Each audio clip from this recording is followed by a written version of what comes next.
Philosophasters is a podcast about making connections. In order to make these connections, it's essential to present ideas and people that reach across diverse and often fragmented disciplines. This is exactly why we looked to Charles Laughlin.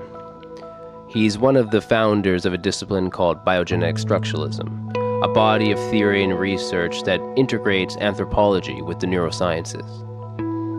This interdisciplinary perspective attempts to account for the structure of consciousness and culture by reference to, well, the brain, to the neurobiology of cognition. His work is really of interest to anyone who can take seriously the science of cognition, who cares about transpersonal experience, religion, human universals, and how all these things relate to neurological structures.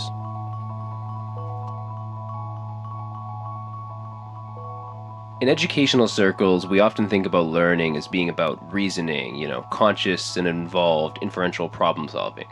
But what emerges from your work is the recognition that, an extremely large amount of our cognitive activity is not about reasoning at all, but really the result of deeply embedded neurognostic structures. So when you start looking at the neurological basis of ritual drivers, meditation, symbolic penetration, and the control these different things exert over different phases of consciousness, you obviously end up with a pretty different account of the learning process. And this obviously reveals something about the overtly heady approach to inquiry we often privilege in Western societies. So maybe as a first question, could you talk about how your research has affected how you understand the learning process, and has this affected how you teach or maybe approach learning, the process of learning generally? Okay, so how it's affected me in my own life. Well, I came to understand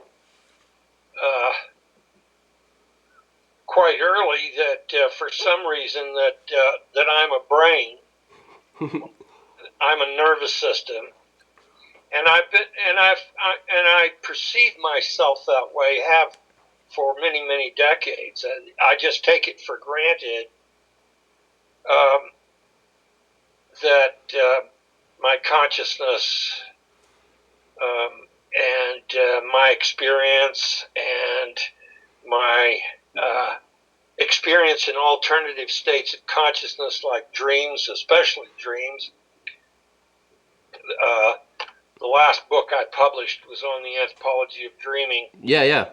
I haven't checked it out yet, but it's on my list. Yeah. Yeah, and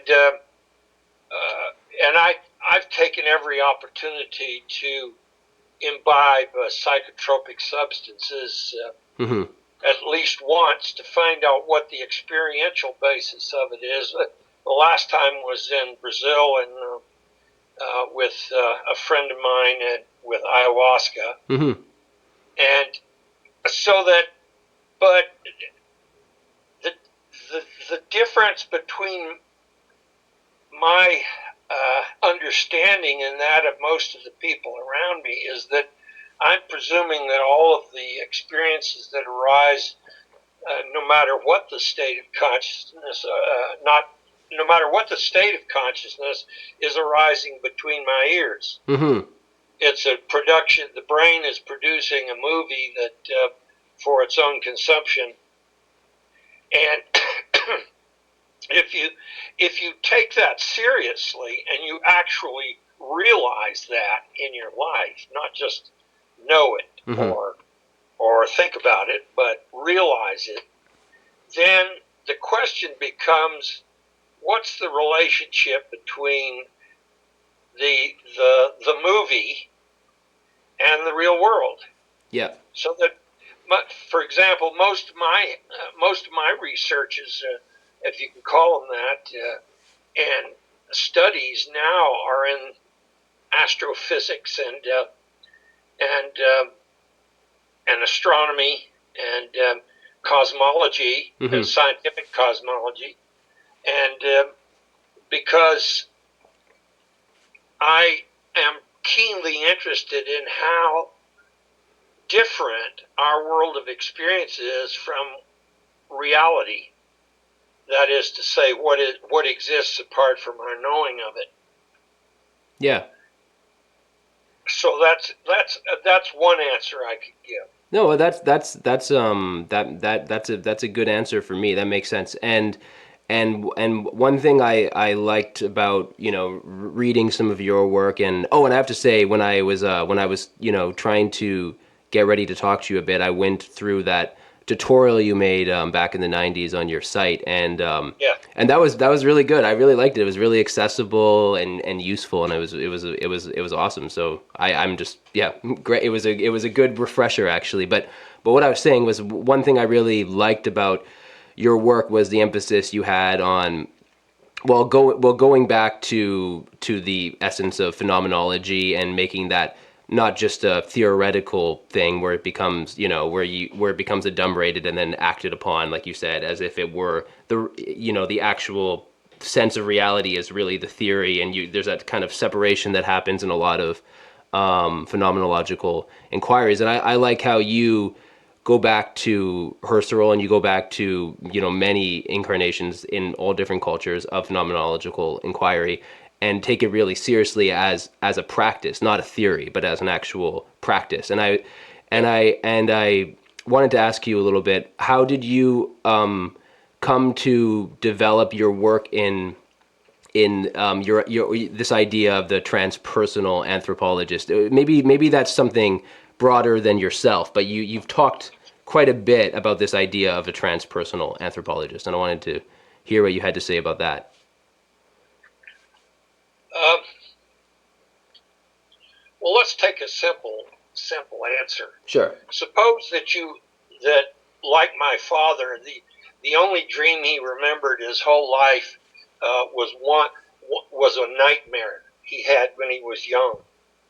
Mm-hmm. So when a bunch of us, when John Shearer and John McManus and I and several others and some of my students were sitting around a table, and my father and mother were there, and um, and we were talking about experiences had in altered states of consciousness, especially dreams.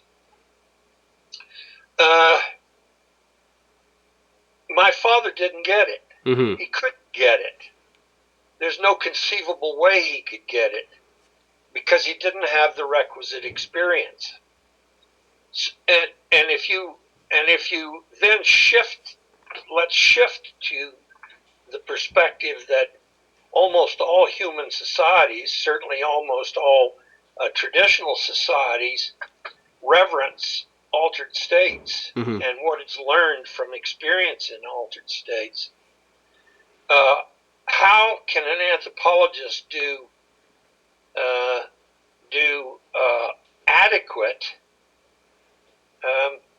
research in a society when they themselves have not had experiences in altered states of consciousness? Yeah. If you go back to the old literature, most of the time you have, take Joe Jorgensen's was my mentor, and he did research among the Shoshone, and wrote a book on the ghost dance, not the ghost dance, but the what's the other one? I don't know. I'm Sun, not. Sorry, what the was it? Sundance. Oh, the Sundance. Yes, yes. Okay. Yeah, Sundance. Yeah. And he described the whole book is on about the Sundance, Mm-hmm. and in one paragraph he deals with the state of mind of the person who might fall down in a quote trance, Mm-hmm. which should be a red light to anybody saying, well, you don't really know what they're experiencing, but they look like they were in La La Land. Yeah. Yeah. And but he just couldn't, because he was a Mormon. He didn't have experiences, didn't value experiences in his own life had in altered states of consciousness. So he was ill prepared to deal with that aspect of the Sundance, Mm-hmm. and the whole Sundance is on about that experience. Yeah. Yeah. Always has been. So he was just essentially, despite knowing a lot about this pretty complicated ritual, he was not able to really access it. That's right, Yeah. and he never tried it. Oh, okay. He actually never participated He in it. never tried Oh, it. interesting. Okay. Yeah. And uh, you know the Kung Bushmen in Yeah. the Kalahari have this trance dance. It's called trance dance, and a guy and an anthropologist named Richard Katz researched it, did fabulous work, Cool. but he he never danced. So he knew they were in an altered state, but he couldn't access the altered state himself. And over and over and over and over again. Meanwhile, there are anthropologists who have, uh, taken the green yuck up the nose and found out what's happening on the other side of that boundary. Mm-hmm. Maybe that's enough said there. Yeah, maybe, yeah. Yeah, so yeah, it's just crucial to actually it's not enough just to observe something and then separate your observations from the actual process. You have to, yeah, I know, it makes sense. It's I liked how in your work you always what you often seem to return to Husserl and talk about the Western side of phenomenological inquiry, which is interesting because we've had developments in Western philosophy since then, and everyone is always kind of attacking this initial Husserlian type of phenomenology as being, like, I don't know, overly transcendental and all these labels against it. But you find a lot of value in that work because it is about, it seems to be more about the practice, and it's not just attacking things on theoretical grounds necessarily. It's actually, it seems to be, you seem to find something in it about the actual practice of doing a reduction, for example, right? You're doing a phenomenological reduction. It's the Yeah, practice, right? So yeah. I liked how you're not, you're fine, you've noticed the value in that work instead of, well, so many people, especially in philosophy, just use Husserl as a whipping boy, sort of. Yeah, you're quite right there. Yeah. Yeah. So I like how there's always an emphasis on the practice in the writings I've read from you. Could you maybe for a little bit, just for context, talk about the circumstances and the social climate that brought you and McManus and DeQuilly and all your colleagues to develop and start doing this research into biogenetic structuralism? Like maybe it's just something that we'll never really get a, what was the confluence of things that brought you guys together and made you want to do this kind of research? I'd love to hear what you have to say about that. Um, uh, I guess it's a complicated story, probably. it's a complicated Yeah, story. I'm just sitting here figuring where to start, where yeah, to jump in on it. yeah. When I was at SUNY Oswego, Okay. teaching at SUNY Oswego, State University of New Oh, York, oh yes, yeah. Got it. Yeah. uh, I and two of my colleagues who were at Carleton University, where I later taught for 30 years, Mm-hmm. uh, we organized what we called Theory on the Fringe. All right. That was in 1972. And what I did and other colleagues did was call around and find out who's from major anthropologists, who young people who were doing theory, who they were. And to make a long story short, one of the people I talked to was Anthony Wallace, who I revere, Hmm. and he recommended his student Gene DeQuilly, who who was a physician and psychiatrist and was doing his PhD in anthropology, which he never completed. Really? Oh. And so I invited him up, and I invited all sorts of other people showed up, and it was a real success. And what I discovered, what Gene and I discovered, was we were so simpatico that we sat down and designed a book before he left to go back to Philadelphia, and we commenced to write it. He'd write one chapter, I'd write the next chapter, he'd write the next chapter, and so on, and it became biogenetic structuralism. Oh, okay, great. Well, yeah. Wanting to get together with him, and also realizing that my understanding of neuroscience was rudimentary at best, I applied for and was lucky enough to get a postdoc in neuroscience at the University of Pennsylvania for a year, and studied nothing but brains at the Institute of Neurological Sciences down there. And Gene and I finished the book. That was in '73. So it came out in '74. Mm-hmm. And as we were finishing that book, through another channel, I met John McManus. Now, John McManus was an ABD social psychologist who was steeped in Piaget and learning psychology and and so forth. And he made us aware of how poorly we handled in that first book learning and the temporal dimension of consciousness and cognition. Mm-hmm. So we were able to change a few things in that manuscript. So everything that relates to development in that first book was due to McManus, although he wasn't on the cover. Yeah. I didn't know that. That's cool. That's interesting. Okay. Yeah. Then we wanted to apply it. So we thought, here's the theory we need to apply it, show people how biogenetic structuralism could be done, which required that we pick a universal. Mm-hmm.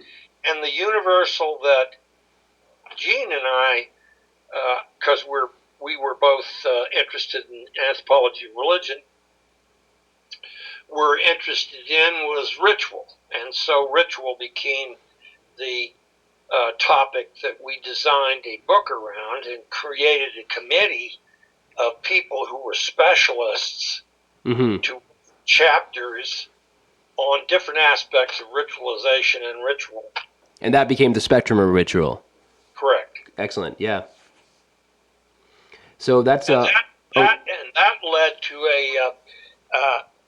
an epiphany on the part of Victor Turner. He, unfortunately, just before he died, he got a copy of Spectrum of Ritual, and he just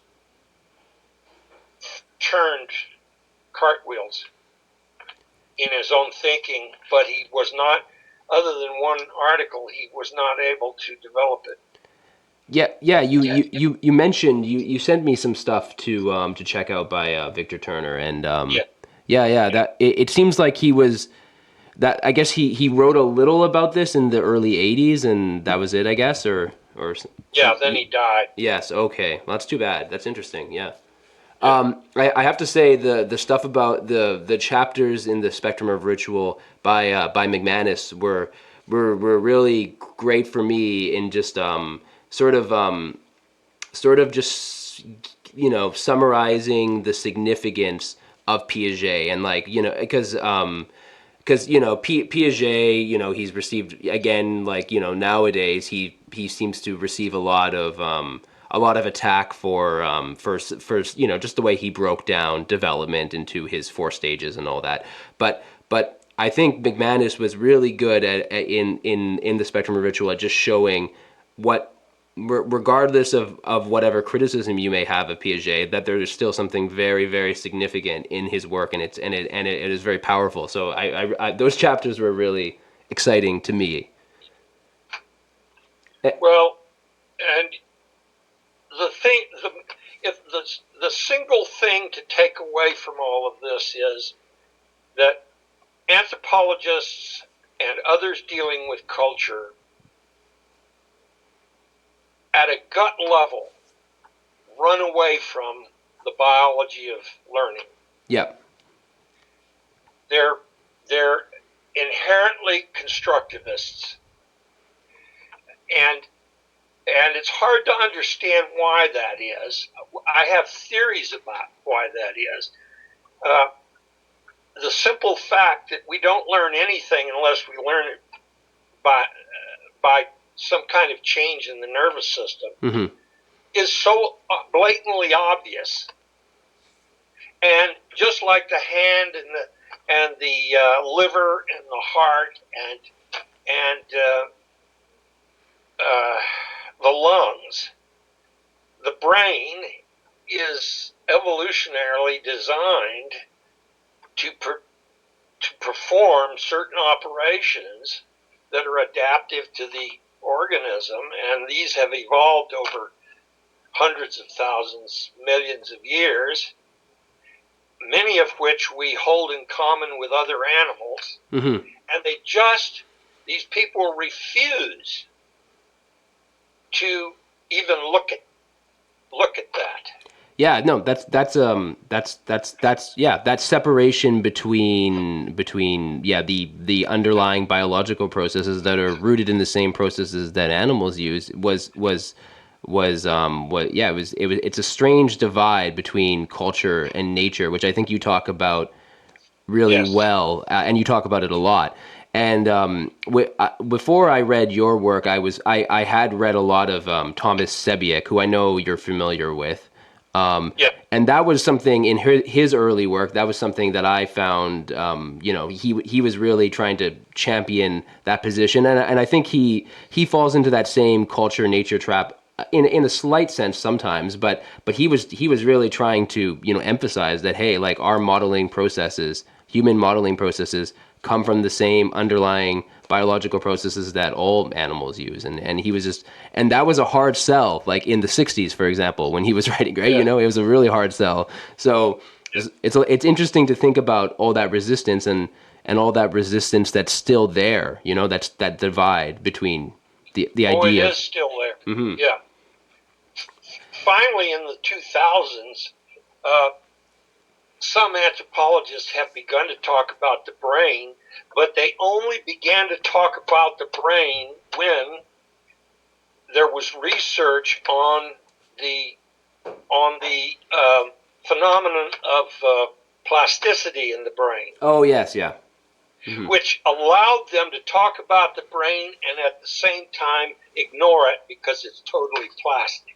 Exactly. Yeah. That's interesting.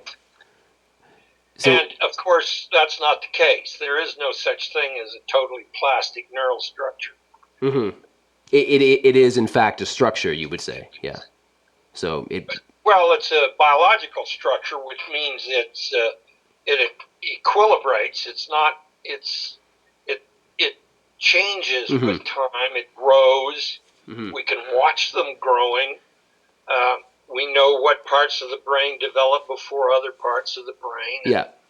and what have you. So. Yeah. It's interesting.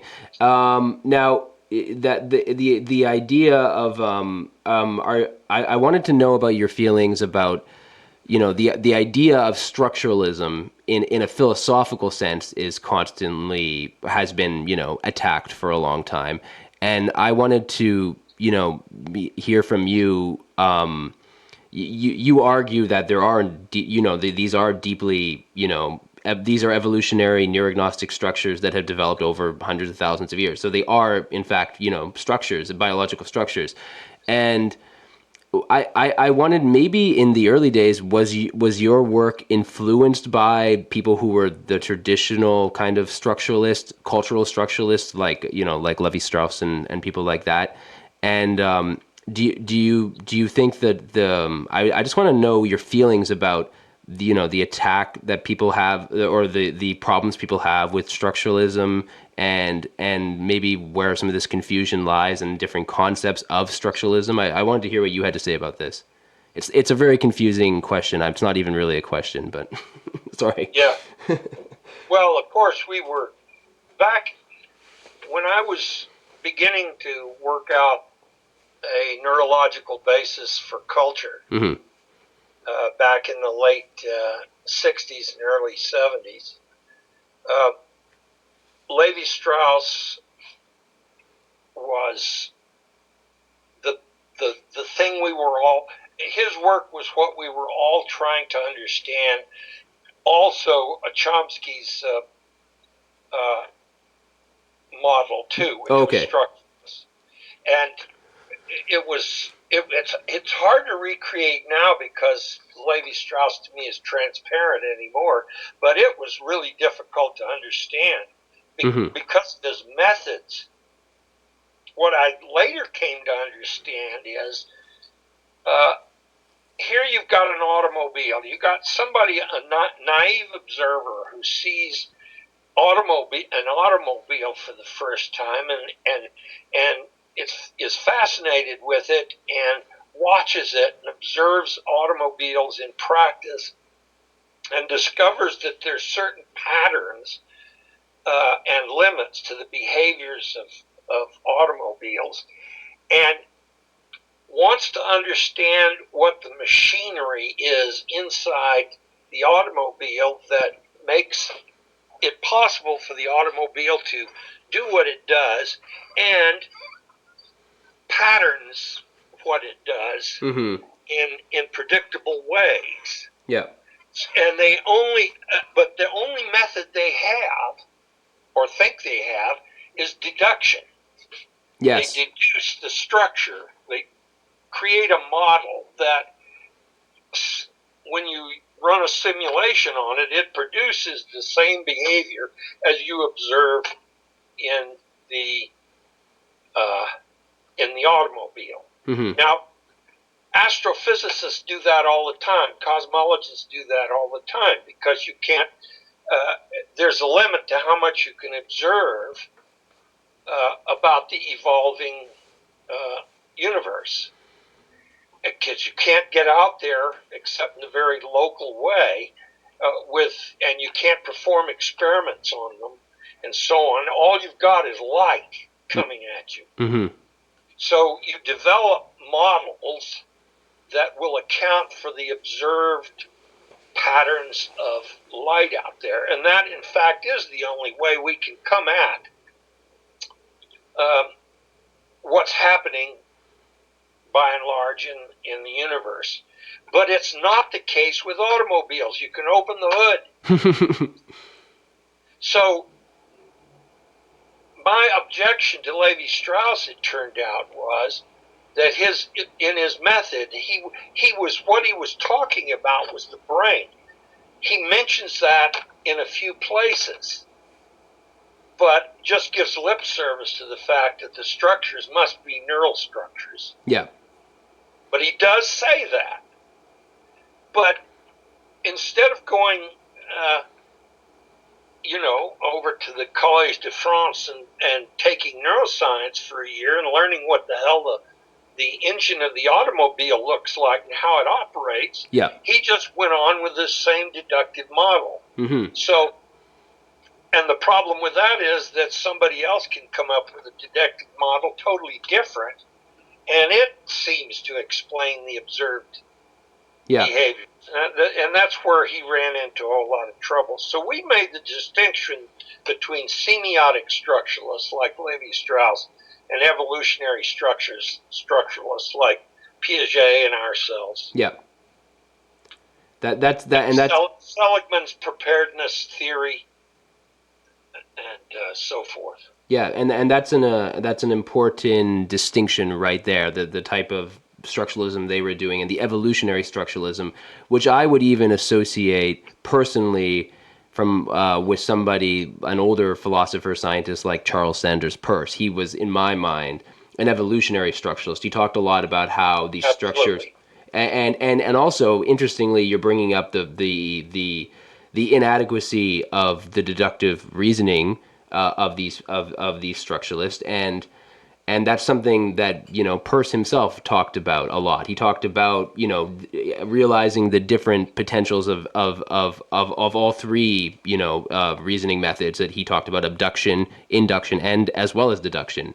And he talked Yeah. about a lot about the inadequacy, or well, not the inadequacy, but just the limits of deduction, basically, as well as the possibilities.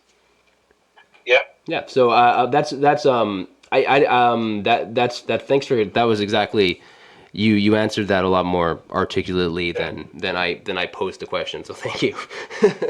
Well, in all due respect to Levi Strauss, he didn't have the neurology No, that that's we have true. Yeah. today. Hmm. The questions he was asking could not have been answered in neuroscience Yeah.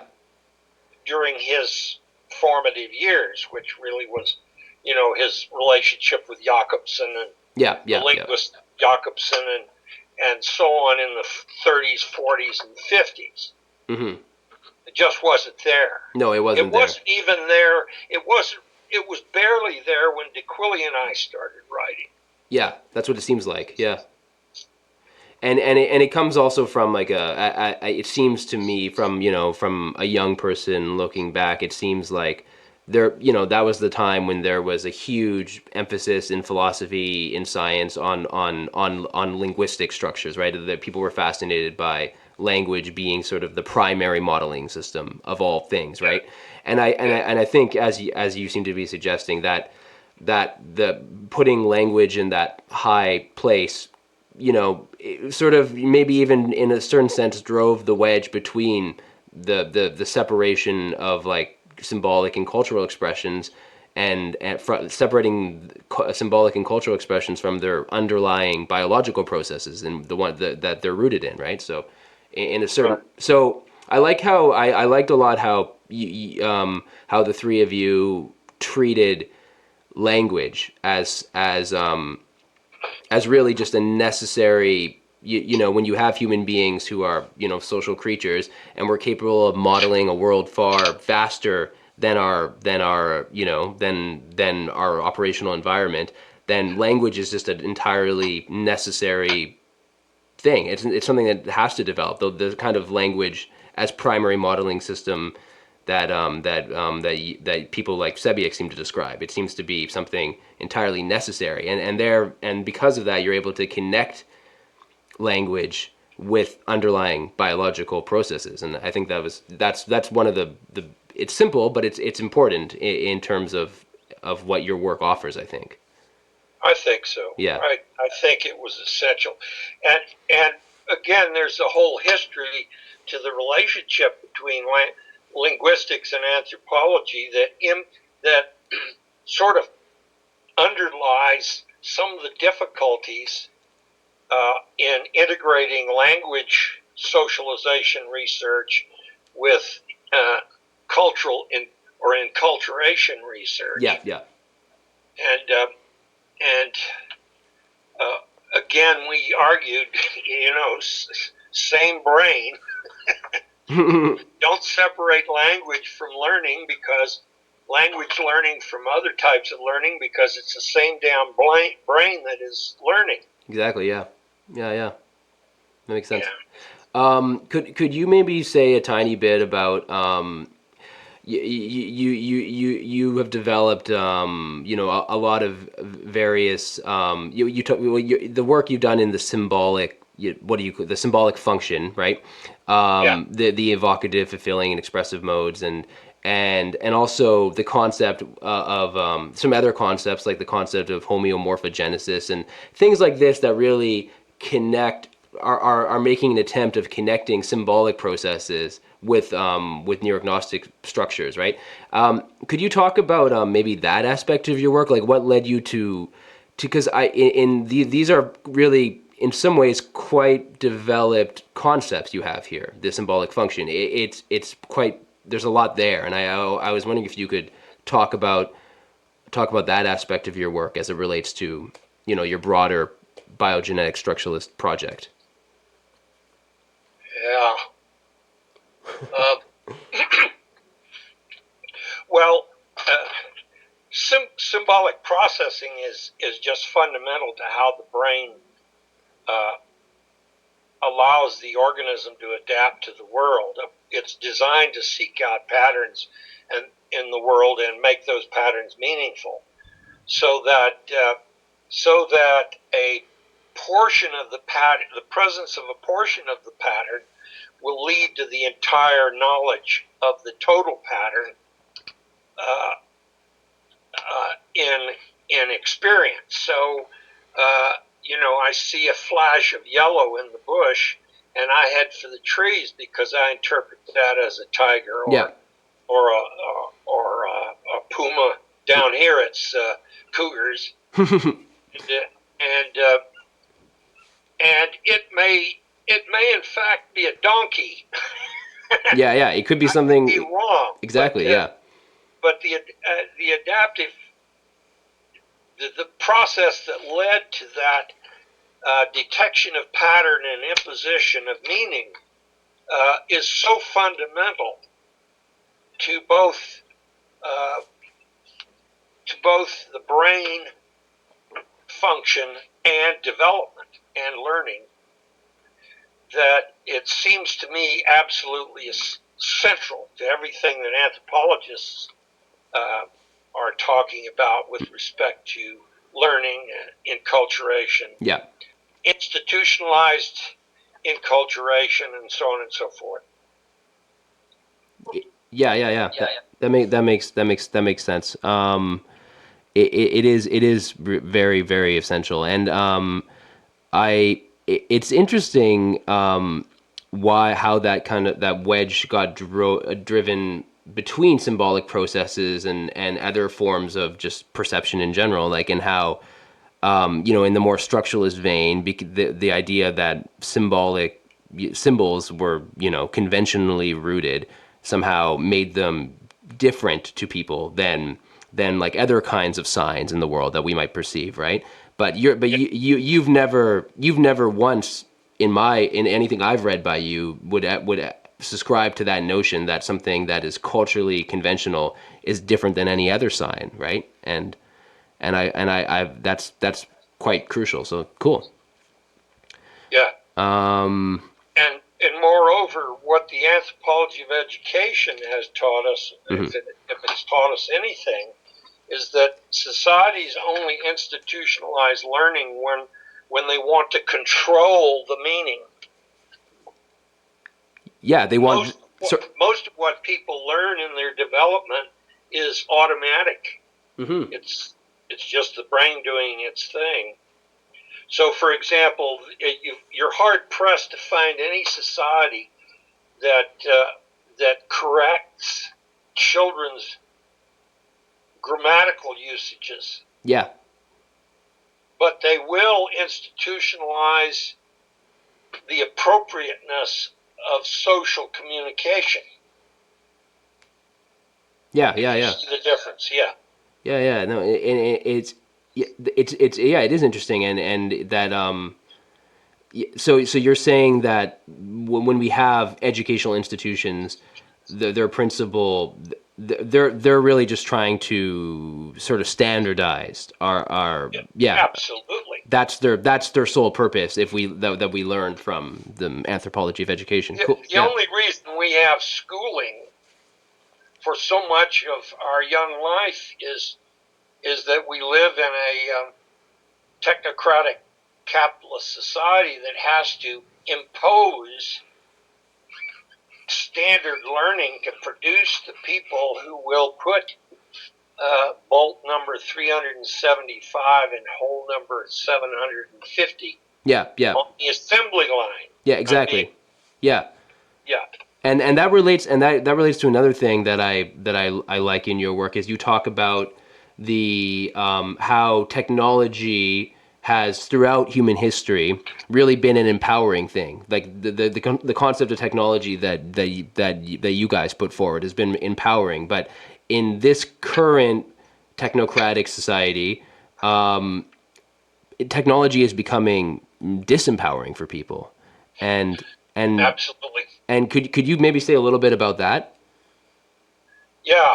Um, well, I resort to a phenomenologist named Don Ide, Okay. Idhe.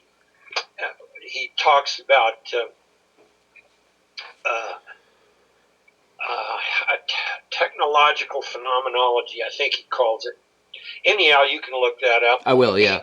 He takes off after Heidegger's hammer, Yeah. Yeah. Yeah. uh, and it relates to present day, guns don't kill people, people kill people bullshit. Yeah. That's right. Yeah. And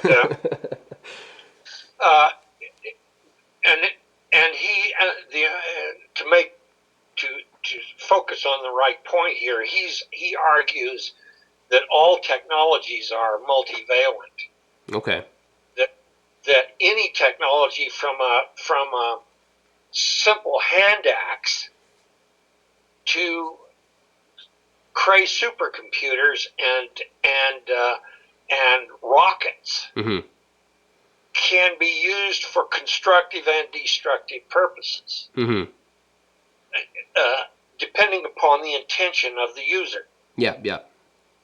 So, but in a technocratic society, which changes human values, hush, Luke, uh, to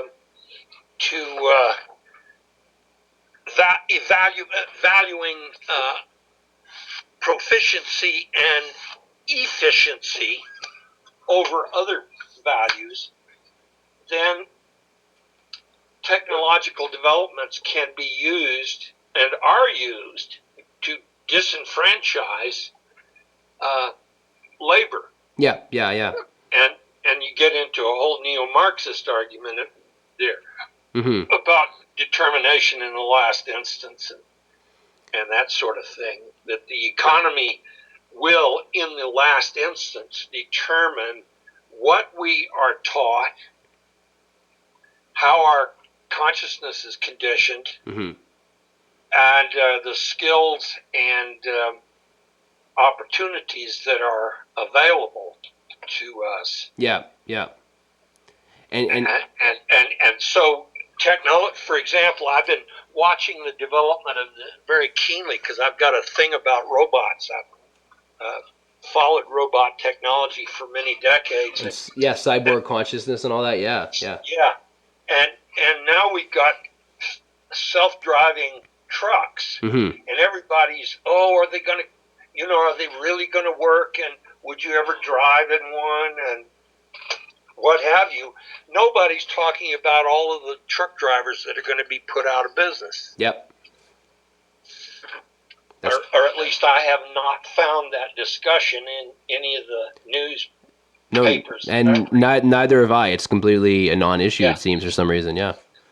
yeah, it's considered a natural development. Yeah, exactly. So it's that idea, I guess you're talking about, that technology is just, or the constant progression of technology that Exactly. that we favor in the society is just as natural as anything, as the biological processes that sustain us. It's just something that will continue, and we can't have any agency in it for some reason, or our agency is at least limited. Yeah. Well, it's part of uh, false consciousness in the Okay. Marxist sense. Yeah. Yeah. It's where people will perceive this positively, and at the same time, its existence threatens.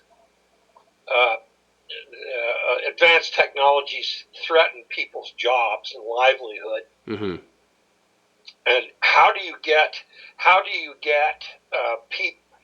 get people to buy into a system that is designed to damage them?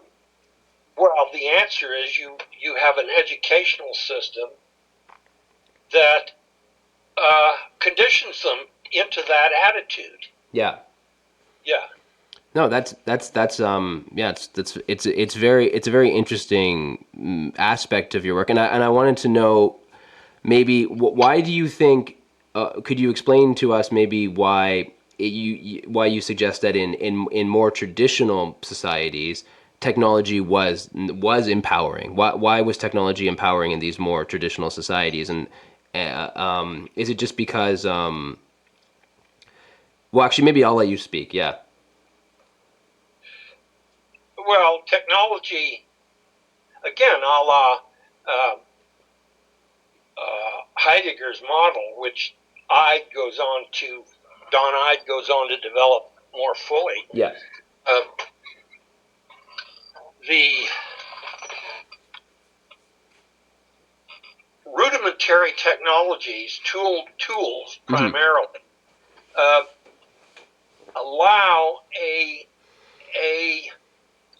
an extension, complexification, expansion of the world of experience of people. So when people learned they could wear clothes, Hmm.